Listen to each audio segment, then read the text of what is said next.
For myself and Tonya, I've always been a proponent of just making sure that we make time for each other, because when all of our 4 children are gone and leave the house, it's going to be the two of us. And at that point, it's probably a little bit late to start really working on your relationship. It's really easy to get caught up in the kids, especially when there's more than one. But it's important to make sure that you do things like have date nights, have time just with the two of you that is not focused on the kids. I heard the statistic. I don't remember the statistic 100%, but I know the statistic says that in most cases, in most divorces, they happen in the first 2 years of marriage if there are no kids, and in the 2 years after the parents become empty nesters. So after that last child leaves. And yeah, I've seen this a number of times. And I guess it's true. The kids do help you stay together, but the foundation is going to be really having that good relationship with the two of you, and just having a relationship in general, not having it all wrapped up in the kids. Hello and welcome to the Disrupt the Everyday podcast. We're here to help you navigate life while disrupting the status quo. Our discussions cover a number of topics relevant to everyday life. We discuss everything from relationships to entrepreneurship. We also engage in some difficult but important conversations. And now, here are your hosts, Brine and Tonya Hamilton.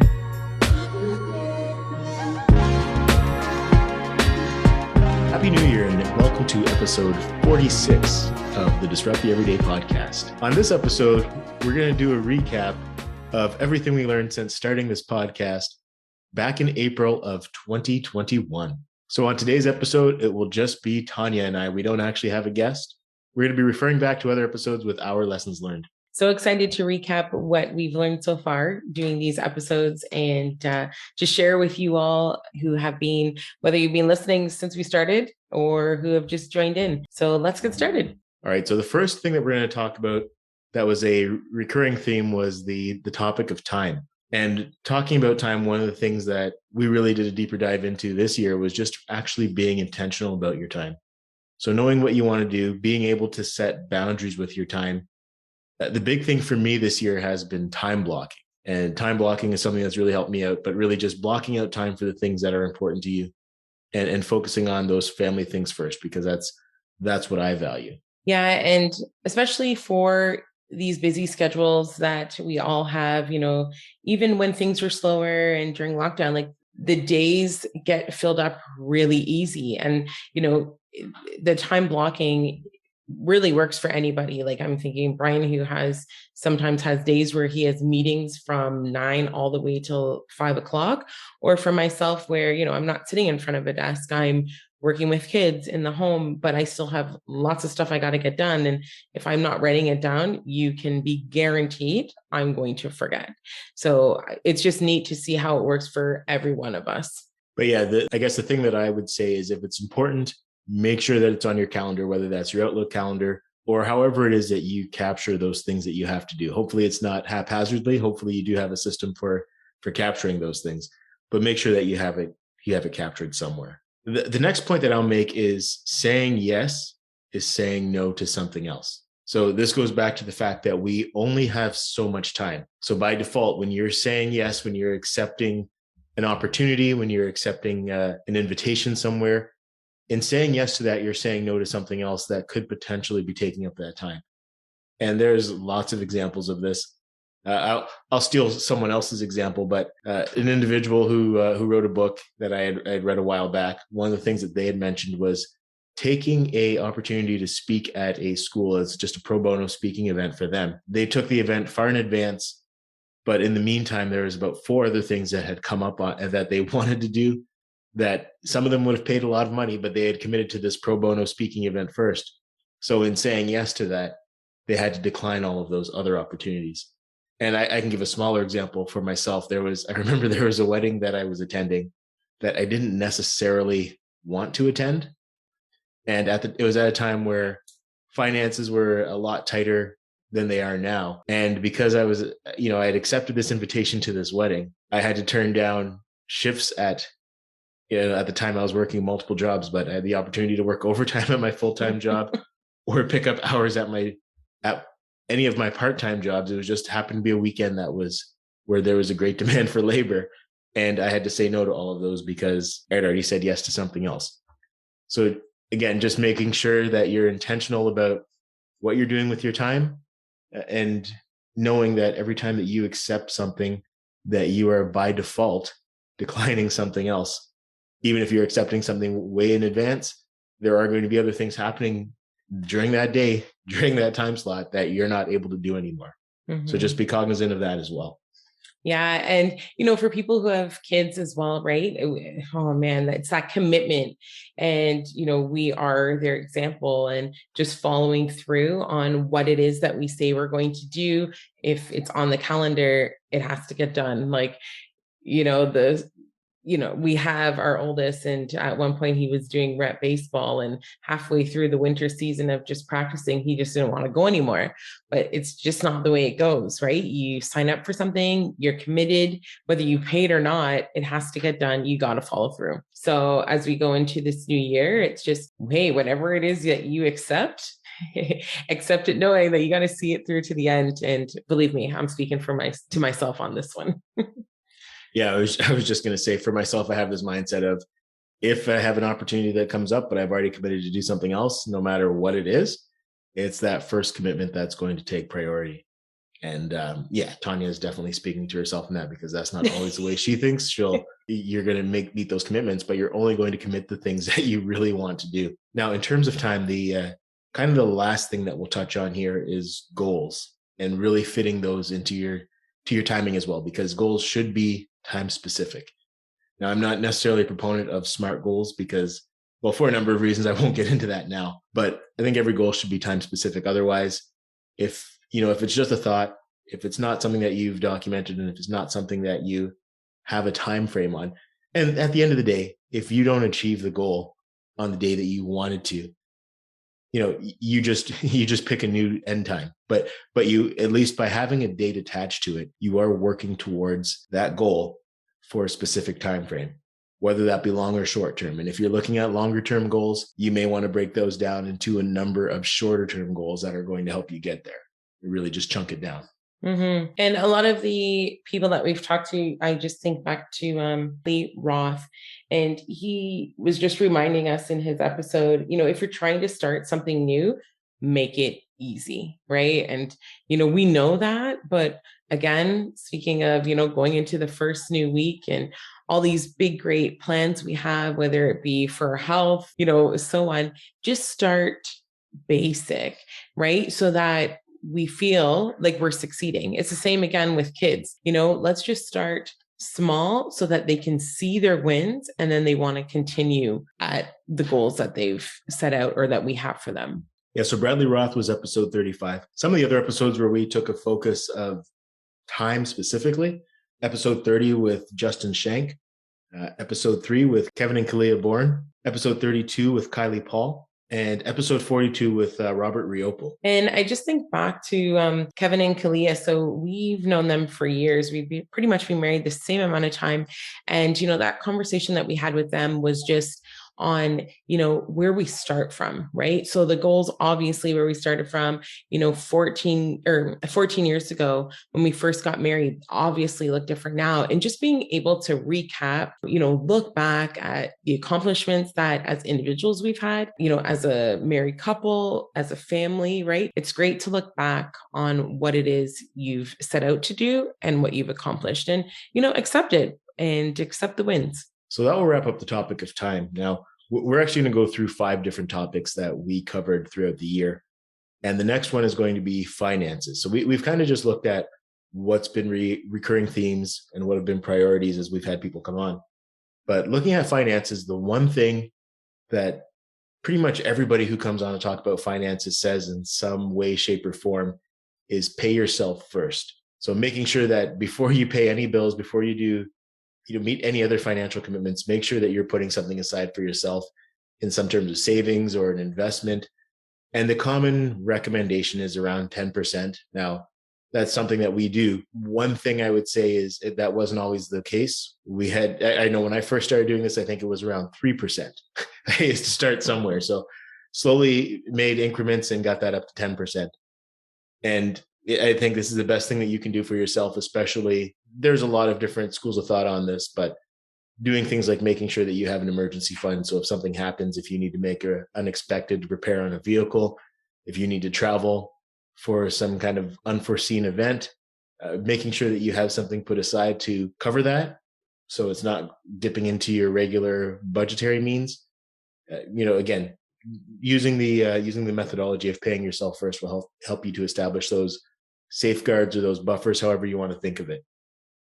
So keep learning just in regards to the financial aspect. That's a big one. It's funny because we've talked about finances because it is really important to us and also really important to share this information, right?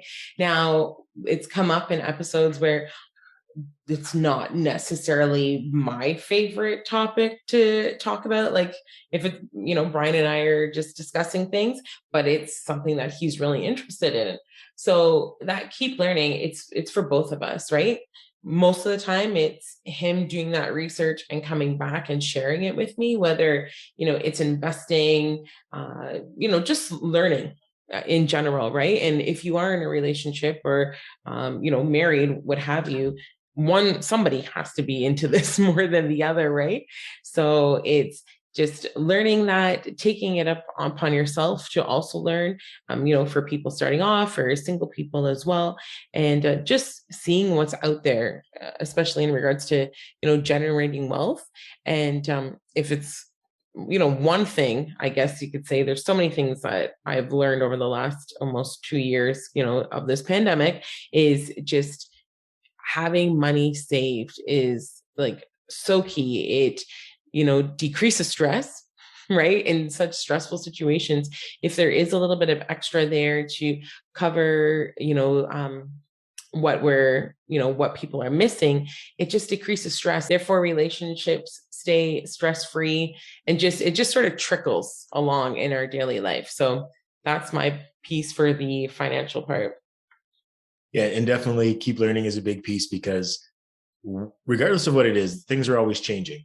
Whether when you're talking about finances or if you're someone who likes to maybe invest in properties, which is something that we recently had experience with this year as well, this last year.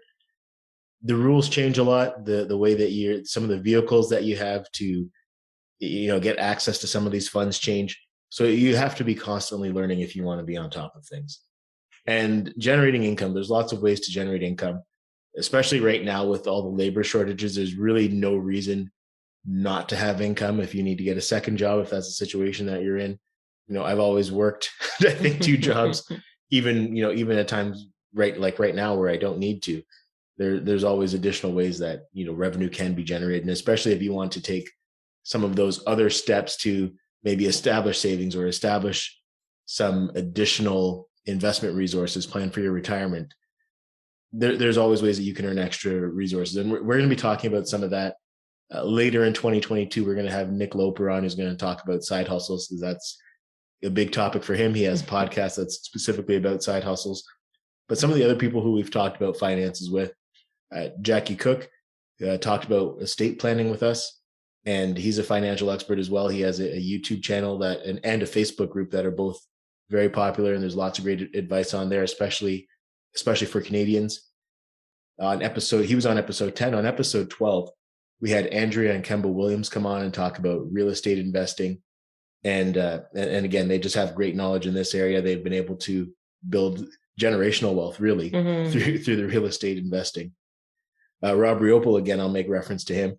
He talked about the 6-jar method, which is a method of budgeting that keeps things simple, but make sure that you're really really prioritizing the right things, because it's really allocating the 100% of funds that you get and putting it in basically the figurative jars at this point. I don't think too many people carry around physical, tangible money anymore. Pretty much everything is cards and online payments, but he shows you how to divide things.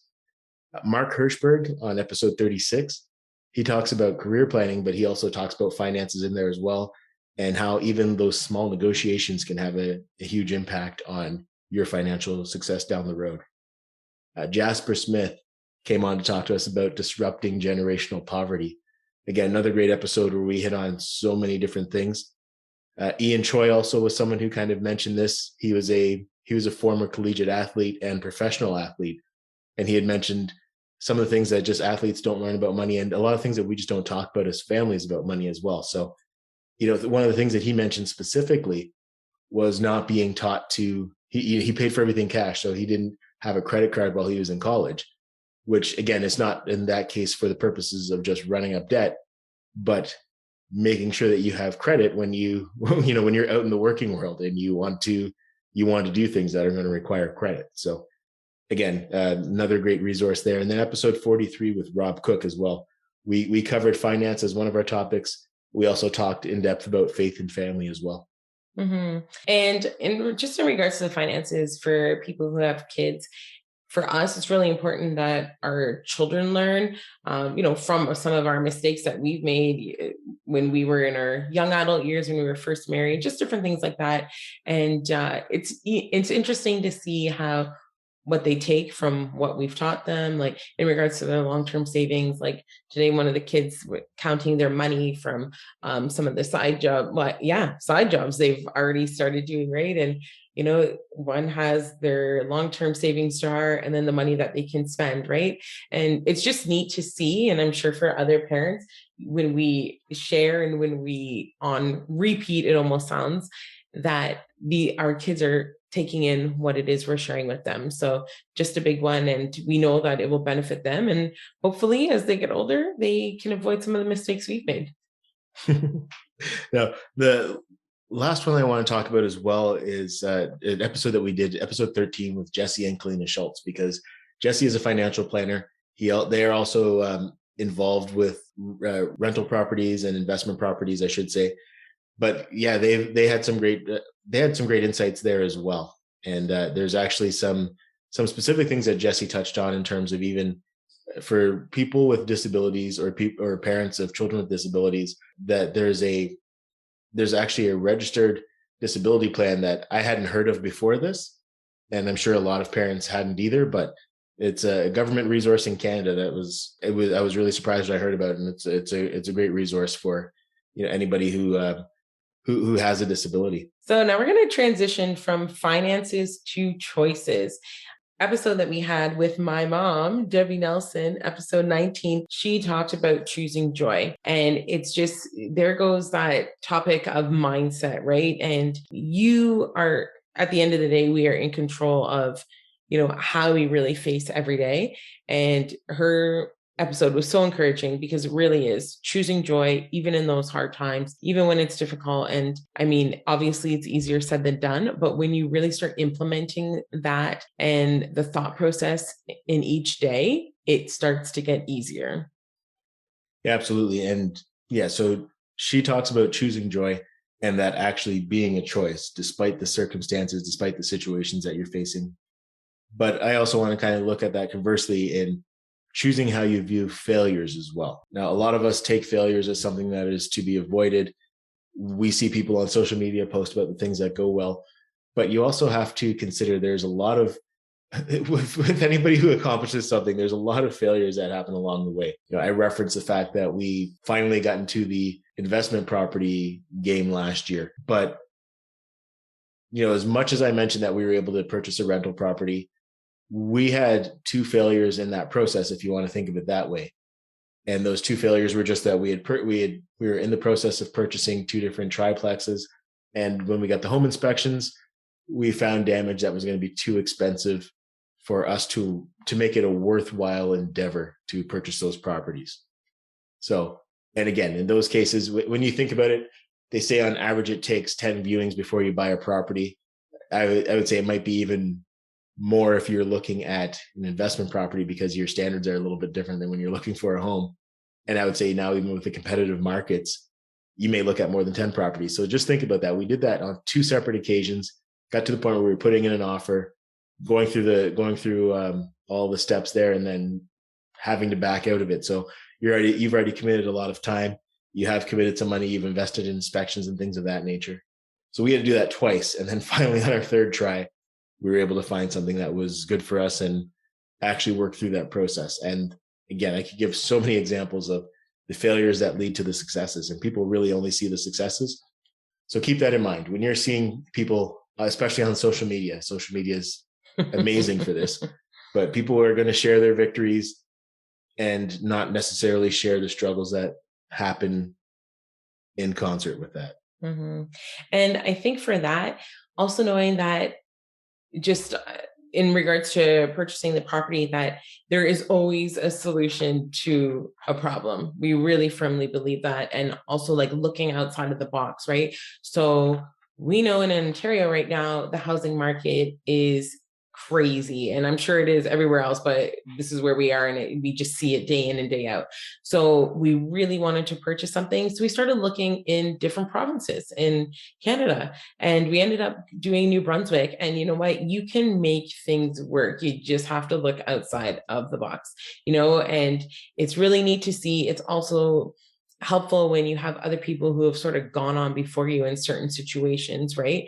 Being encouraged by somebody, if you're dealing with a health issue, being encouraged from somebody who's been there and has come out, and same with like separation, divorce, right? We all can benefit by hearing other people's stories.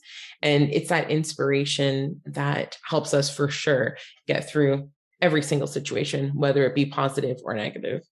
Absolutely. And I'd say that kind of the next thing in terms of choices is choosing to focus on what you can control. As much as there are things in life that we can't control, there are a great deal of things that you do have control over. And I find generally people, I've been in this situation myself, but I see it so much now. People tend to focus on those things that they can't control. And it's really not, at the end of the day, it's really not worth it, because you're not going to be able to affect change in that area. Move on to the things that you can control. Anything to add to that thought, T? Yeah, I think for us, again, especially over these last 2 years, that's sort of been our anthem to get through this, is really just what we control, whether it be in our home, having 4 kids, can't control them all the time. But just really focusing on what is going on around us, and not so much, government stuff, and on I could go about that, right? So just trying to keep that positivity, even when it feels like it's a little bleak, just really holding on to that. Obviously, many of you guys know we are Christians, and we really believe that God has our steps ordered, and, just reminding us, from when we spend our time in prayer and reading the Bible, that we really have no need to fear. And also that, just keeping focused on what it is that we would like to see happen in our home and in our lives. So in a world where we feel we don't have much control, all I got to say is focus on what we do have, and use the time that we're given wisely. And as we say, work with what we have. And that's it. Yeah, I would say that the last thing in terms of choices, I would say choose to show up. Mm-hmm.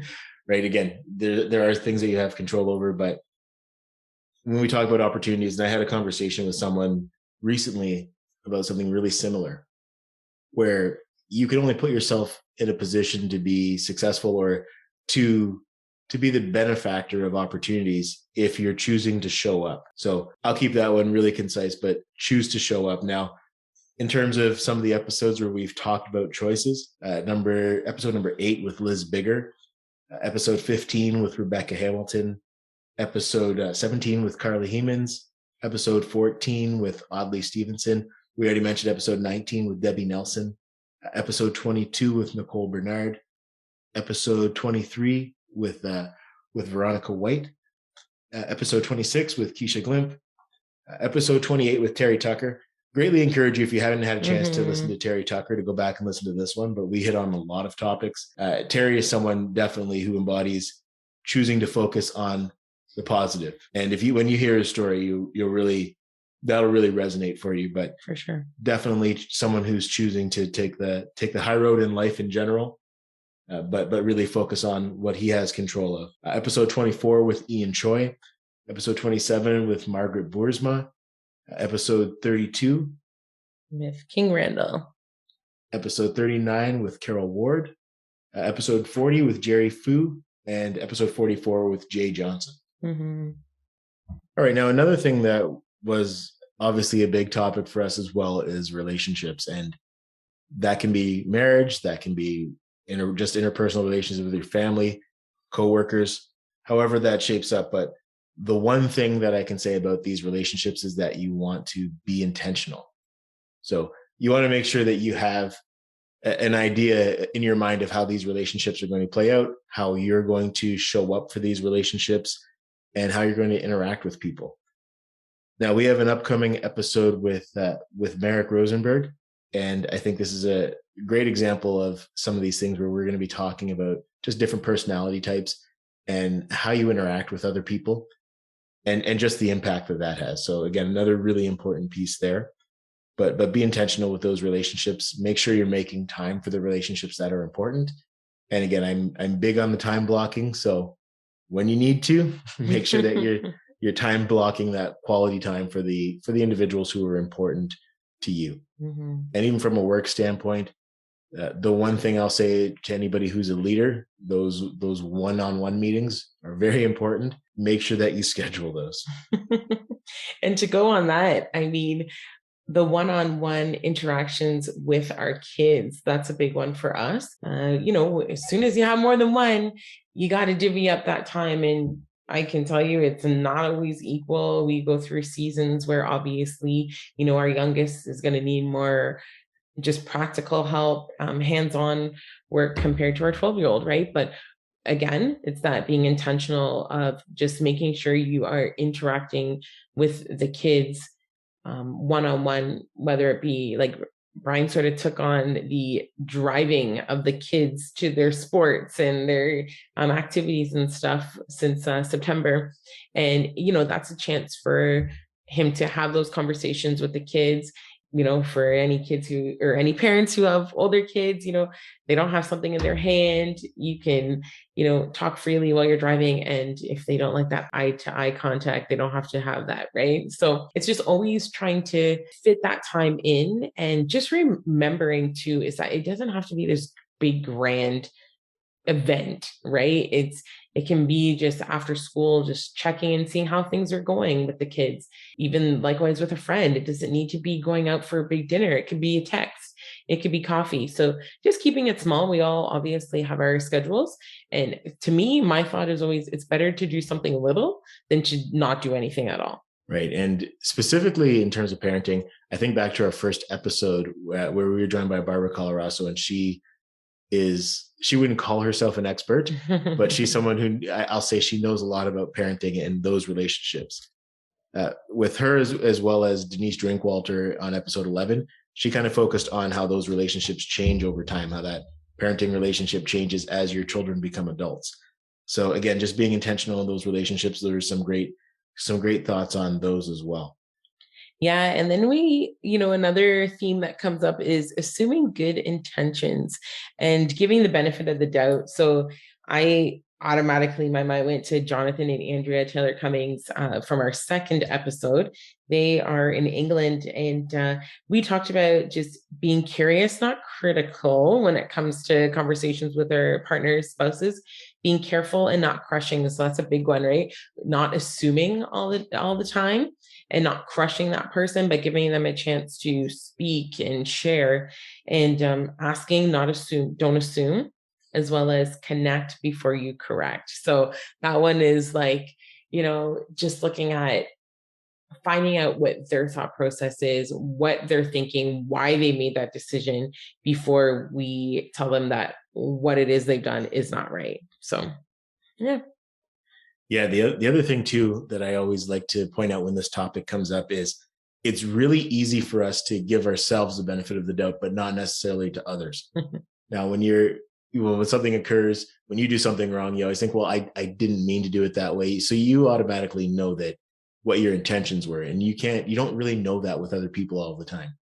So my approach the approach that I try to take is just give everyone the benefit of the doubt and assume that they had good intentions and things just didn't work out as planned. Again, there's going to be very, very rare cases where that's not the case. But for the most part, people are generally doing their best, and sometimes things just don't work out. Mm-hmm. And, sometimes you're left in a situation where you're like, what in the world happened? And you want to react, And I find the times where it's just like, okay, let me just let this lay for a minute. Sometimes people come back and even explain, you know what, I just realized the way that came out, or the way I wrote that, or how I acted, actually, I did not mean that.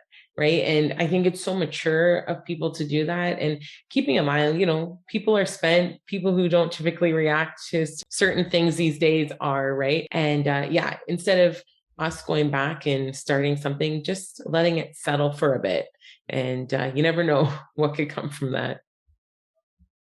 Now, within a relationship, a really important factor is communication. And on episode 18, we had Lindsay Lapikat come on, who is a workplace communication expert. But in addition to that, she has a unique situation of also working with her husband. So she shares some great pointers that, really apply, I think, for all of us. But communication is such a big key. Doug Knoll talks about this as well on episode 34, as does Jerry Fu. I mentioned him earlier from episode 40. But definitely some great resources there that we've had the pleasure of working with, in the form of this podcast, just to really, strengthen those relationships. And I think too, just having patience that each of us are totally different, right? Like, but also knowing that we each have our strengths. And I think the big thing for Brine and I is we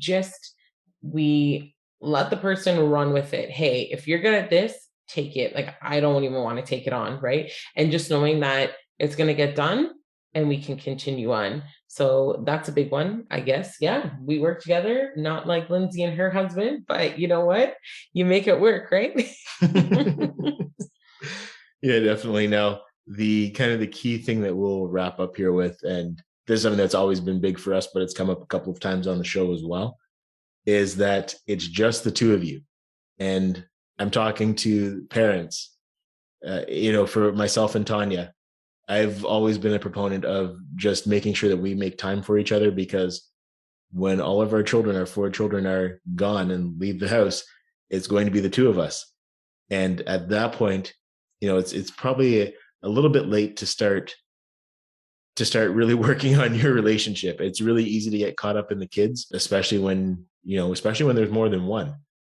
But it's important to make sure that you do things like have date nights, have time just with the two of you that is not focused on the kids. I heard the statistic. I don't remember the statistic 100%, but I know the statistic says that in most cases, in most divorces, they happen in the first 2 years of marriage if there are no kids, and in the 2 years after the parents become empty nesters. So after that last child leaves. And yeah, I've seen this a number of times. And I guess it's true. The kids do help you stay together, but the foundation is going to be really having that good relationship with the two of you, and just having a relationship in general, not having it all wrapped up in the kids. One thing that would definitely help out on that, on episode 31, we had Susan Bratton, and she talks about intimacy, which is another kind of taboo topic for couples, but it's an important piece. So I would recommend you listen to that if this is an area that, well, I can't really think of anybody who would say, I don't want the intimacy to be better in my relationship. so it's definitely worth a listen. It's funny because that episode ended up being the highest downloads, having the highest downloads. So, hey, I guess there's more than just us that are looking for information to keep things going. Now, in line with that as well, I guess if we wanted to go per capita, it was most downloaded, but there were 0 questions. And I specifically asked people to submit questions anonymously because we want to have Susan back on to answer those questions. But a lot of people listened. I'm sure a lot of people took in great advice. But again, it being a taboo topic, nobody submitted any questions for Susan. But there's a lot of great resources that we had on to talk about relationships. Jeff A.D. Martin talks about parenting, especially from a father standpoint. Roxanne Derhadj was someone who's great. She's a therapist and has lots of experience helping people with some of the relationship challenges. And she actually talked about that last point that we were just mentioning, that it's just the two of you, and making sure that you focus on the important things there. But also Sarah Marie Baumgartner was another great resource. Sherry Barna, McKinney Smith, Ravit Rose. For those, the one thing that we've seen a lot throughout this pandemic is I would say there's an increase on divorces, there's already a high rate of those. But again, it's not necessarily a desirable outcome. If that is something that is in the cards for someone, she is someone who could at least coach you through that, but also that's not necessarily her number one recommendation. It's not for everyone. Ideally, it's something that you don't want to have to do. Mm-hmm. But we also spoke with Annette and Mark Anderson in our last episode, which was a great conversation. And, they've been married for a really long time, mm-hmm. have, had 4 children of their own, dealt with the loss of a child. So really talking about some of those things, again, those topics that are difficult that people do have to deal with. These are everyday things. Yeah. But the other thing that they talk about as well we'll transition into this topic is disabilities, because one of their children did have a disability. Now, in terms of disabilities and mental health, we've had a few people come on to talk about things such as parenting children with that are on the autism spectrum. We had Cindy Lentz and Jenny Crawford come on to speak about that. They actually have a magazine that's a great resource for parents who are going through those challenges and trying to find their way there. I mentioned earlier Jesse and Kalina Schultz, who again have a child who has a very, very rare condition. It's really interesting to hear their insights and how they've been able to navigate that. Yasmin Hall also was someone who was a child of a parent who had severe mental health issues. Tashana Chang, who is a social worker who sees a lot of these issues firsthand. And more recently on episode 41, we had Peyton Garland come on and talk about receiving an OCD diagnosis, number one. She's actually written a book about her experience, but how her faith tied into that and just navigating those challenges as well. But the one theme that kind of came out of all of that was vulnerability. Mm-hmm. And, if you are struggling with a mental health issue or disabilities, the one thing I'll say is just don't be afraid to get the help that you need. You're not going to be, and it always seems like this when you're going through one of these challenging situations, you're not the only one. There are other people out there. It's nothing to be ashamed of.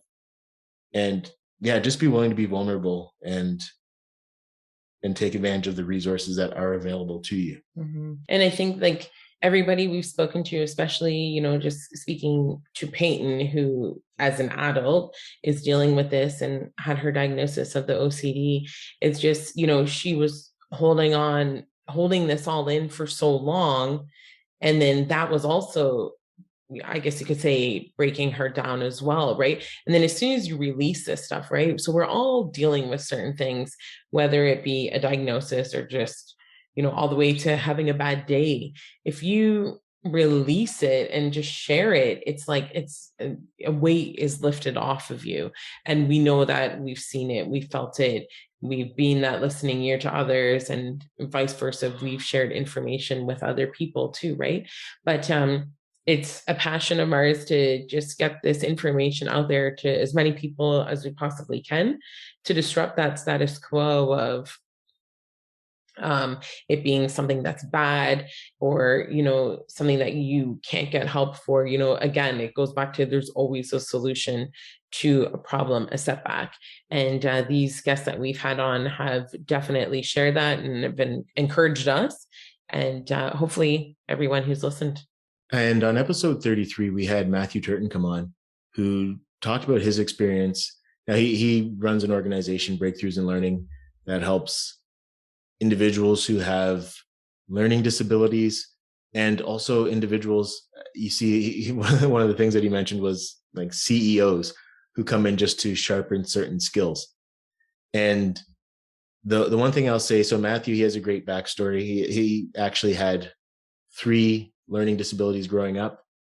And he had a mom who just put in so much time and effort into learning about disabilities because of Matthew's challenges and his brother's challenges. And she dedicated her life to finding ways to help them overcome those challenges. And that's what their business is all about now. Now, kind of dovetailing the last point of being vulnerable, after we had that conversation with Matthew, when we turned off the camera, Tonya and I looked at each other because we were having the same thought.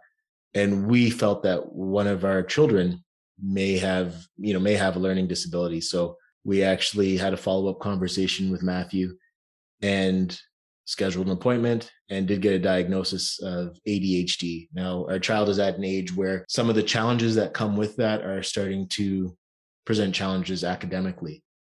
So that was one of the things that we wanted to make sure that we addressed it. So again, through doing this podcast, if it wasn't for this podcast, we probably would have never met Matthew and not had the foresight to try to address this issue. But now we actually have a resource that we can take our child to where they're able to get the help that they need. And yeah, it is a difficult thing at times because it's not exactly close. It is a challenge to fit it in with everything else that's happening as well. But as parents, it was a tough realization to come to. So again, we're I guess in terms of vulnerability for us sharing this, but it's a tough experience anytime you see your child struggling with something. But it's necessary to, as a parent, it's your responsibility, I'd say, and it's necessary to do whatever you can to put your children in a position to succeed. I think most parents go in with the mindset that they want to give their children a better life than what they had, regardless of what their life situation was. But you really want to set them up for success in the future. And I think also with just these almost 2 years of this pandemic, we also see how mental health has impacted children, right? Like now studies are showing, hey, kids are better off in school. We know that, we'll see how everything pans out. But, for parents, just if you see something's off, don't ignore it. I think just having those conversations with your kids, checking in, and, again, you're not a bad parent if you have to call for a counseling referral or to get your child in to see somebody, right? You're actually being productive, you're being proactive, and that right there is such a benefit to your child. So, and again, if it's not your child, but if it's you, like you will in turn become a better mother, a better father for taking care of yourself. That's just the way it is. So 2021 was an eventful year. There's a lot of things that happened that a lot of it we didn't plan for, including the podcast itself, but just continue to show up. Things will happen for you if you're willing to take those chances and willing to take advantages of the opportunities that do fall in your lap as you continue forward. Thank you for being on this journey with us, and we look forward to continuing this journey with you in 2022. Yeah. So, hey, I echo what you said, Brine, and I'm just thinking, oh man, I hope we don't have too much more downtime, because as soon as things get quiet around here, it gives us chances to think and start creating, man. But anyways, this has been great. Every person that we've had on each episode we've made such great connections, number one, and I'm a social person, so I love meeting new people. I mean, Brine is too, but I'm just that social butterfly who just loves chatting and interacting, and all these topics have been so productive that, that's the number one word that comes to mind, just productivity. And, the time is so precious. So to not have it wasted and to learn from each episode, to me personally, is something that I really appreciate. And again, thanks so much for listening. And we look so forward to 2022 and sharing all of our guests and our chats with you guys. Now, as always, we'd love to get your questions. We'd love to get your feedback. We'd love to hear about what you want to hear about. Check out the link in the description that shows you how to connect with us. And as always, we appreciate you letting us disrupt your everyday. Thanks for listening to the Disrupt the Everyday podcast. For more ways to listen, connect with us on social media. To be a guest or to partner with us, check out our link tree at Disrupt the Everyday. Join us next time for more ways to disrupt the everyday.